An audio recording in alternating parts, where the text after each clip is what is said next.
Hello and welcome to talk about the big trends in the world of advertising and marketing and in the sphere of digital transformation that are likely to pan out over the next 1 year. We're joined here at the India Today Business Studios in Davos by the legendary Sir Martin Sorell. Thank you so much, sir, for joining us. Legendary in his own mind. No, absolutely not. Legendary for an entire generation, legendary for everybody who tracks your words so closely. It's great to have you with us and thank you for your time. You've been writing a lot about deglobalization. Yeah. Do you see that as a temporary phenomenon, or do you think the trend lines are cast so deep that deglobalization is the new reality? Well, I think the fundamental issue is US-China relationships. I mean, those are the two largest economies of the world. India will be, the third largest. Germany probably the fourth, and Indonesia by 2050, people say it will be the fifth largest economy in the world. So the world has changed. So if the world is about 90 trillion and US is about 24 trillion and China's 14 or 15, I mean, almost half the world's in US and China. So the relationship between those two is critical. I don't see things softening. I've seen some changes in the Chinese administration, a wolf warrior taken out, moved to internally, maybe.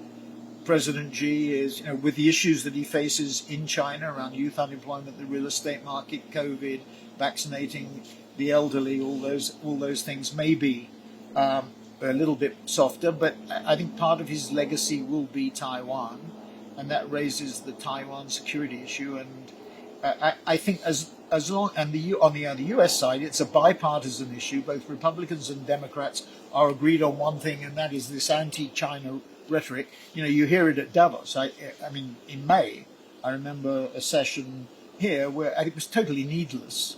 It had no, other than for domestic consumption in America, there was no point to it. Why bother?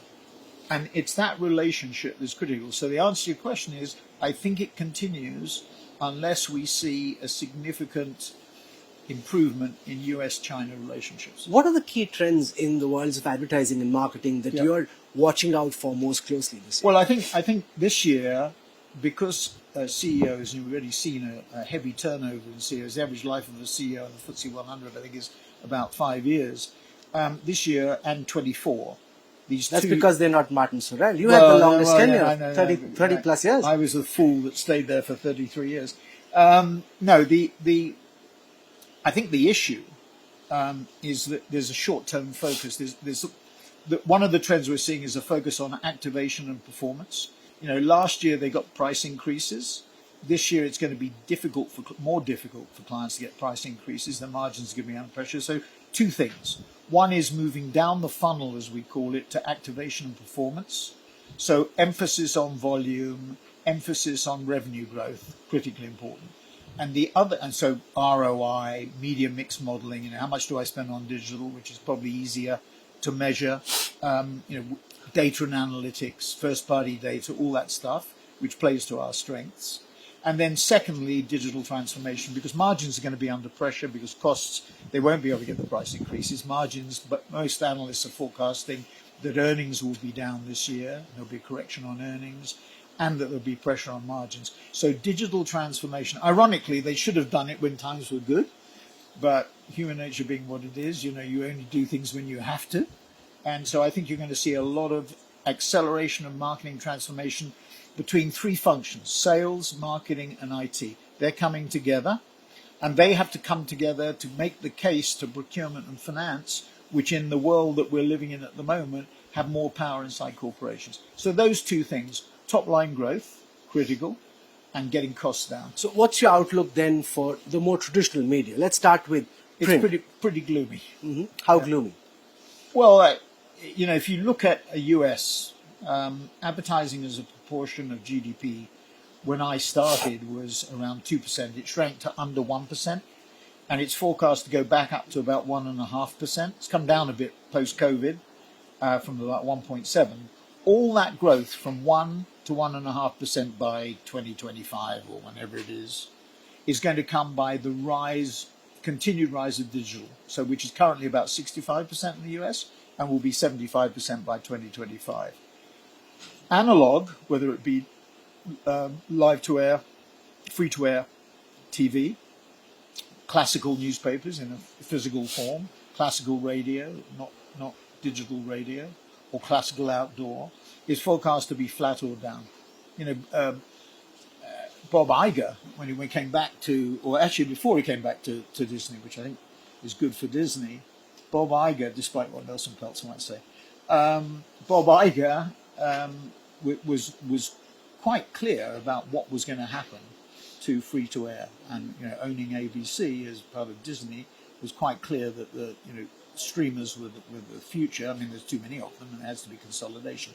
So I think the future for traditional media will continue to be under pressure. Now, I have to admit that I look at somewhat subjectively, because our business is 100% digital, and your next door neighbours are our operation in New Delhi, and we're very focused on digital. Our clients, 50% of our revenue comes from tech, so I'm somewhat biased, but that's what I think is. Let's spend some more time talking about what you think is the future of television. Yeah. In the way that it exists, in the way that you see it evolve. Well, I think the frustration that our clients have. We did a piece last year on what is known as TV frequency capping and reach.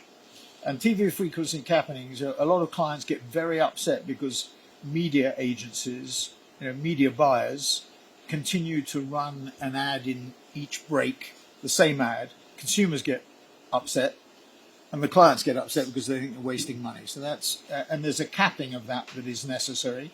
And then they look at the reach of young viewers of traditional media, and it's declining.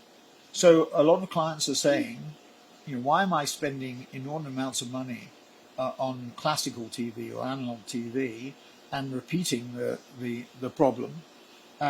Why don't I cap it? And why don't I move money to digital, which is probably easier to measure? It's not perfect by any means, but it's probably easier to monitor and perfect. That media mix modeling that I think is becoming more and more important is something that our clients are very focused on. So I think inevitably that's the way things are going. I mean, ultimately, everything will be digital in some way, shape or form. So it'll be 100%. But, our interest is in ensuring that technology is used in the most effective way to create change and more efficiency for our clients and more effectiveness. And that you're going to see that with AI.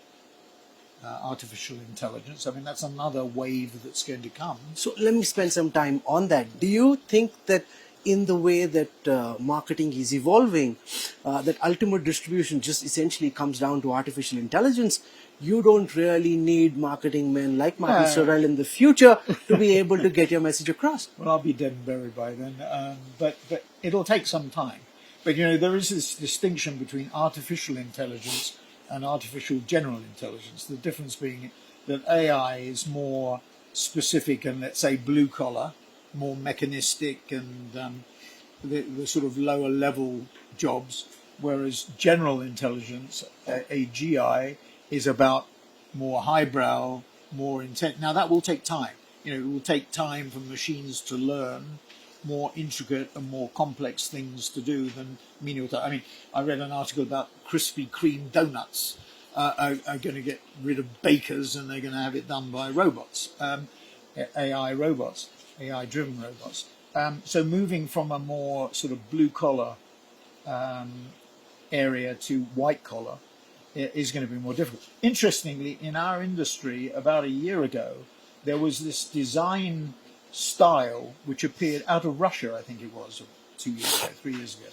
And everybody thought this was Igor, somebody in Russia who was a designer. Everybody trying to imitate his style, or her style, if it was Igorina or something.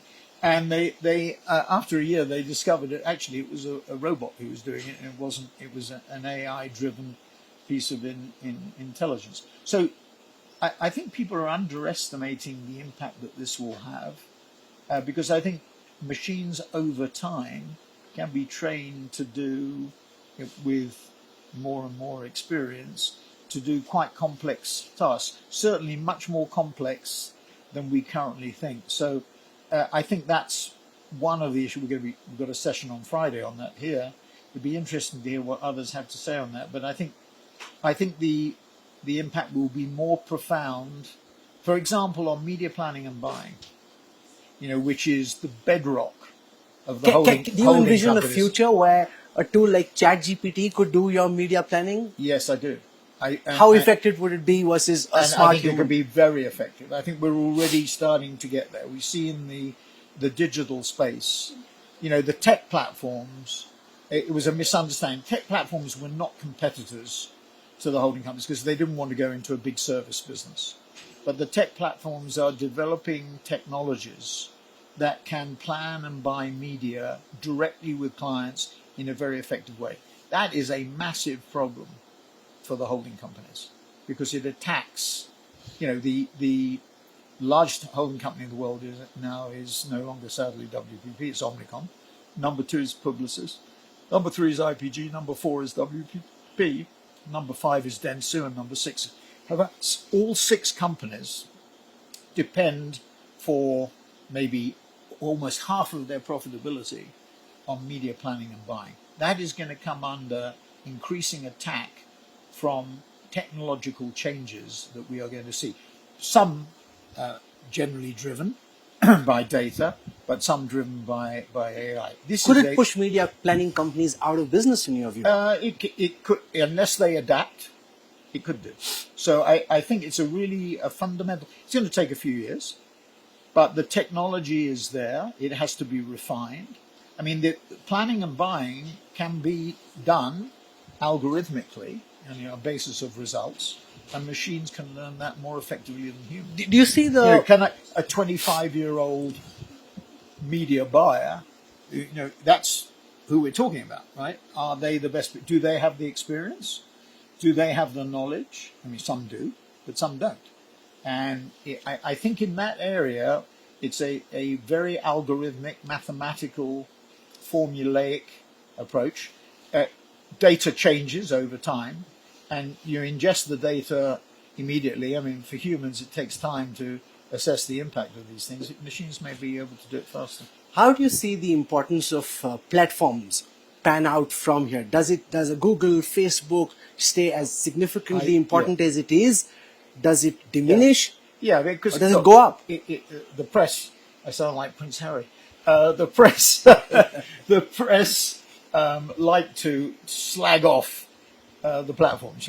Facebook is the root of all problems. You have a cold, it's Facebook's problem. And I think that's unfair. They have made changes and they are getting their mojo back. And I think that you will see a significant change in 2023. But, the simple facts are that if the global digital media marketplace is 500 billion, Google's 225, or will be last year, Meta will be 115, and Amazon's 41, and TikTok's 10.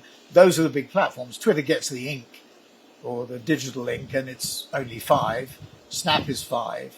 They're not rounding errors, but Pinterest is smaller.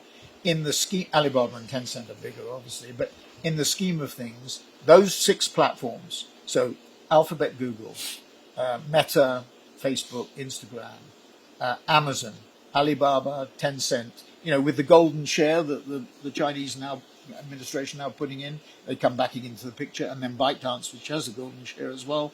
Those 6, so we've got 3 Western, 3 Eastern. They will continue, in my view, to be. Now, chatbots, the OpenAI development, we have to see how that's driven by Microsoft. Microsoft is one of the new players. They're probably doing about 11 billion. I think that's a published number. Apple's got 7 billion on its IDFA-driven TV platform. So those 2 are the new platforms. And Microsoft has got 2 things happening. One is Netflix, with its ad channel.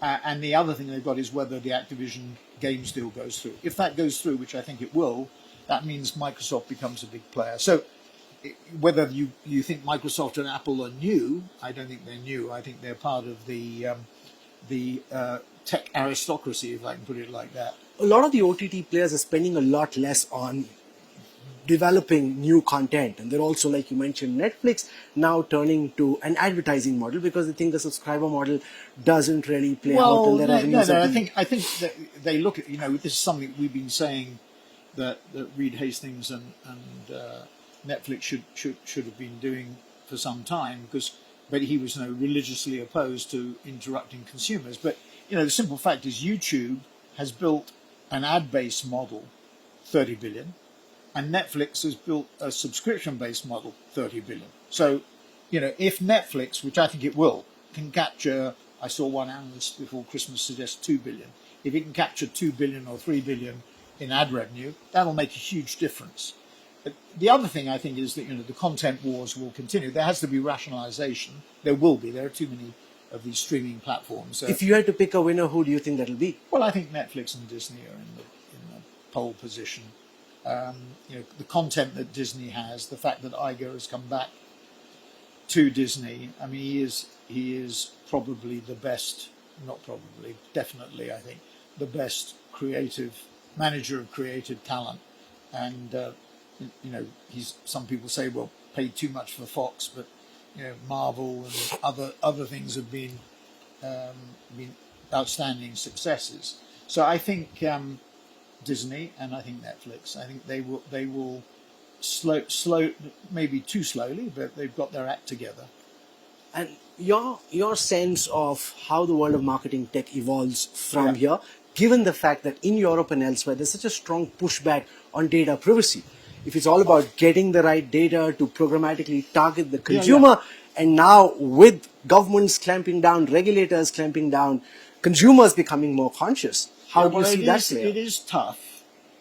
And there's no doubt that the regulatory, Facebook has responded. It has, 30 or 40,000 people looking at content and trying to moderate. Look at the problems that Elon Musk has had with Twitter. I mean, in order to get his ad revenues right, the thing he must get right is content moderation. I mean, that's... And he's cutting back on that. He's firing his analysts. But he's got... Because clients will not advertise. The last thing any CMO wants is a call from his CEO saying, why the hell are we, advertising in the midst of racial or whatever content.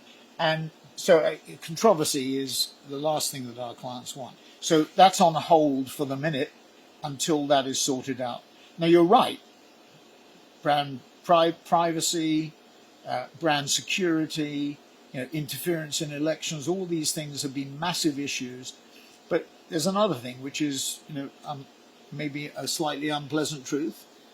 What the war in Ukraine has taught everybody is the importance and power of technology in terms of not just cyber defense or technological defense, but offense too. I mean, one of the questions I've had here already is, the digital divide between the rich nations and the poor nations. Now, the two countries that can bridge that divide are the US and China. China can do it through AliCloud and Alipay, and obviously the Americans can do it through Google. And we saw what Microsoft did, what SpaceX did in the context of the war, has done already in the war. So what it has proven, you hobble your technological giants, in my view, at your peril. Now, that doesn't mean that they should have unrestrained or unregulated power. And it doesn't mean that they shouldn't respond to the issues, Rahul, that you've just raised. But it does mean there has to be more balance in it. Are you betting on Musk turning around Twitter successfully, or do you think this will end up as his worst mistake? He's already lost $200 billion. Look, never count him out. I saw on the BBC iPlayer, you can watch the Elon Musk story. It's 3 hours. And he is incredible. I mean, he is. I think one of his ex-employees said that he was even better than Einstein. So never count him out. But, I think on balance, maybe he should just have stuck with a 10% shareholding and a board seat and not got embroiled in this. I think it's, when you look at the upside for him, I think it's pretty limited. Maybe I'm wrong. Maybe he will make it into a resounding success. But he has other fish to fry. SpaceX, I think, recent rounds is 150 billion. Tesla has come back quite sharply, and obviously he has to focus on that. He has the Boring Company and lots of other things to look at. So his plate is very full, or for a normal human being, it's very, very full. But don't count him out. But I think it's an unnecessary diversion for him at this particular point. How bullish are you on India?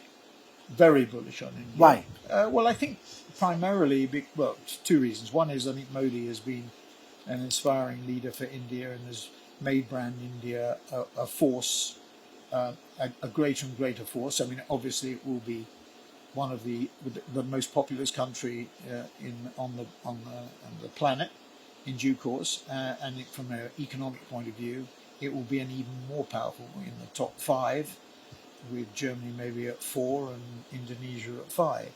And so obviously it's going to be a very powerful nation, already is, and will be an even more powerful. So one is Modi. The other is that there is the benefit, put it this way, of concern about security around Taiwan and concern about China's policy. And I think India naturally benefits, not just India, it's Vietnam, growth last year, total now 13% GDP growth. You see it with Indonesia as well. You see it with Malaysia, the Philippines, Southeast Asia. But India is the prime beneficiary of what we're seeing, this sort of redistribution of the supply chain and redistribution. North and South America will benefit as well. I mean, I was in Mexico recently. I'm amazed, political instability, but business is rip-roaring, and strong entrepreneurial framework there, and really good people. You see it in Colombia, even though the move with Petru to the left. You see it in Brazil, even again with the move to the left with Lula, and even with the discombobulation, if I can put it that way, in Argentina.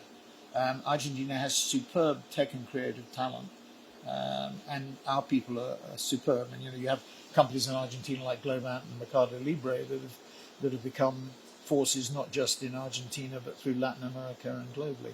So there's a parallel there. So I think South America and North America and Asia Pacific will be the drivers, and India in an Asian context will be. So I think those are the two. But you write in a recent piece that it's becoming tougher than ever before to build a global business. How does that impact a country like India that at this moment thinks it has the opportunity to create an environment where Indian companies can become big global businesses? Well, it's more difficult because you have to choose. Before you didn't have to choose. I mean, as long as the demographics, wherever you planted the flag, you go, because consumers, as Levitt said, you over-egg the pudding to make the point, but consumers are consuming everything in the same way everywhere. Not totally true. In China now, as I was talking this morning about, you have to understand Chinese culture. You have to emphasize brand because it's the manufacturing breadbasket of the world, and they can produce anything there as almost as a commodity. So brands are important, and you have to understand Chinese consumers are becoming more nationalistic, as we are seeing everywhere in the world. So it's slightly different than there, but in an Indian context, huge creative capability, huge technological capability, outsourcing capability, technology capability. So very similar to what I said in the context of some of the countries in South America. So, but you have to be selective. That's the difference. It's not, you can paint everything with the same color. Here, the difficulty is figuring out, for Africa. Africa is 55, 57, to me, different molecules moving in different directions at the same time, and very difficult to figure it out. I mean, it should be, Nigeria is 200 million people, should be on fire, in a good way.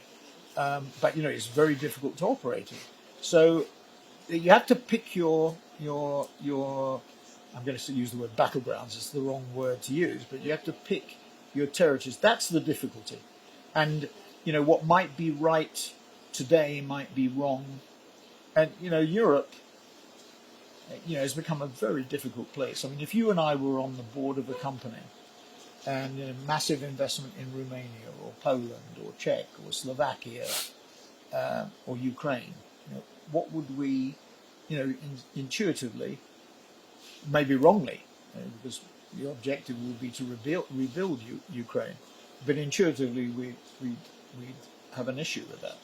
Whereas it would be different in the context of North and South America, it would be different in the context of most of Asia Pacific, and I think different in the context of the Middle East. So I think that's the difference, that's the difficulty, and it's volatile because it can change.